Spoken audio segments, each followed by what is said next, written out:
Welcome to Badasses. I'm your host, Kai Armstrong. Today on Badasses, imagine finding the courage to turn your deepest heartbreak into a masterpiece, to wear your vulnerabilities like armor. Today, we uncover how Björk's unique blend of raw emotion and avant-garde innovation can teach you to find power in your own oddness. But what happens when that very uniqueness makes you a target? The stage is stark black, pierced by a single beam of light. In it stands Björk, her face contorted with pain as she performs Black Lake. Her voice, both ethereal and wounded, fills the space with an emotion so raw it makes your skin prickle. This isn't just music. This is a soul laid bare through technology, a heart breaking in perfect digital clarity. You might wonder how someone can channel such visceral humanity through cold machinery. How does an artist who wears swan dresses to the Oscars and creates albums as mobile apps also produce music that cuts straight to your emotional core? The answer lies in a journey that began far from the spotlight, in a place where nature and rebellion forged an unbreakable spirit. Picture Iceland in the early 1970s. A young girl races across volcanic rocks, her voice competing with howling Arctic winds. This is Björk's playground, a commune where her activist mother raised her after divorce. The landscape isn't just scenery, it's her first teacher.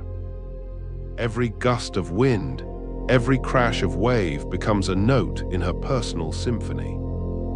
At 6, she enters formal music training. Piano and flute lessons in sterile rooms feel like cages to a child who learned rhythm from rushing rivers. Her teachers want structure, she gives them chaos. While other students perfect their scales, she experiments with sounds that make her instructors wince. They call it wrong, she calls it honest. By 11, she's recorded her first album of traditional Icelandic songs, but tradition isn't enough. Teenage Björk finds her tribe in punk rock, forming bands with names like Spit and Snot. The raw energy of punk meets her classical training in explosive combinations. Her voice, already distinctive, becomes a force of nature. Then comes the Sugar Cubes. Finally, success, but with it, a gilded cage forms. The band wants radio hits. Björk wants revolution. Every chart-climbing single feels like a compromise. The mainstream beckons with promises of fame and fortune, but something wild inside her refuses to be tamed. In 1992, she makes the leap, leaving Iceland's raw beauty for London's urban jungle. The city's electronic music scene pulses with possibility. In grimy studios and neon-lit clubs, she finds new tools for her vision. Technology isn't the enemy of emotion. It's a gateway to expressing feelings too complex for traditional instruments. Creating her first solo album becomes a high-stakes game. The industry expects another pop star. Björk delivers something else entirely. Debut fuses electronic beats with orchestral swells, jazz rhythms with primal screams. Critics scramble for labels, but how do you categorize someone who treats synthesizers like forces of nature and turns vocal glitches into art? If you're enjoying Badasses, please like, subscribe, and scan the QR code for our free 7-day email course, The Mental Fortitude Challenge. Explode your confidence by channeling strategies from Roosevelt, Bruce Lee, and more. Now back to the episode. Success arrives like a tidal wave, but fame has teeth. The world wants to package her uniqueness into something marketable. They focus on her eccentric outfits instead of her musical innovations. When she wears that famous swan dress to the Oscars, the media mocks rather than sees the artistic statement.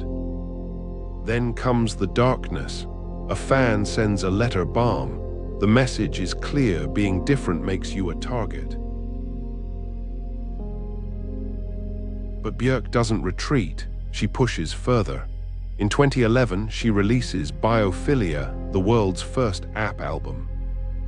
Each song becomes an interactive experience, merging music with technology in ways never before attempted. Critics call it pretentious. She calls it evolution. While others see technology as cold and impersonal, she transforms it into a tool for intimate expression. Then comes the unraveling. A devastating breakup tears through her world. Most artists would hide the pain. Björk turns it into Vulnerabilities, an album so emotionally naked it's almost uncomfortable to witness. Through electronic beats and orchestral arrangements, she documents every stage of heartbreak in excruciating detail. The woman who once wore playful costumes now stands before us in emotional ruins, using technology to amplify rather than mask her vulnerability. Watch her perform now. She's no longer just the eccentric artist from Iceland. She's become something entirely new, a bridge between the organic and digital worlds. Her latest works blend fungal growths with electronic beats, volcanic rhythms with artificial intelligence. Every album pushes boundaries not for shock value, but because that's the only authentic way she knows to exist. This brings us back to that stage, to Black Lake, to the sound of a heart breaking through a machine. Björk's journey teaches us something profound about authenticity in a digital age. The tools you use don't matter. The opinions of others don't matter. What matters is the truth you're brave enough to express. So here's your challenge. What wild, uncomfortable truth are you hiding? What unique vision are you dampening to fit in?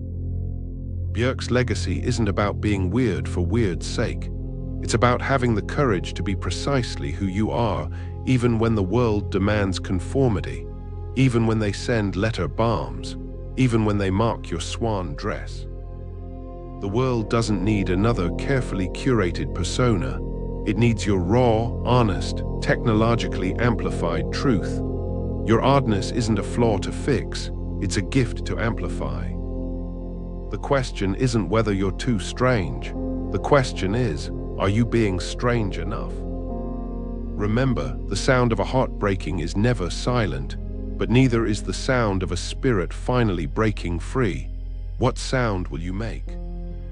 On the next episode of Badasses, Björk's refusal to be categorized, her relentless pursuit of artistic evolution, truly embodies artistic innovation.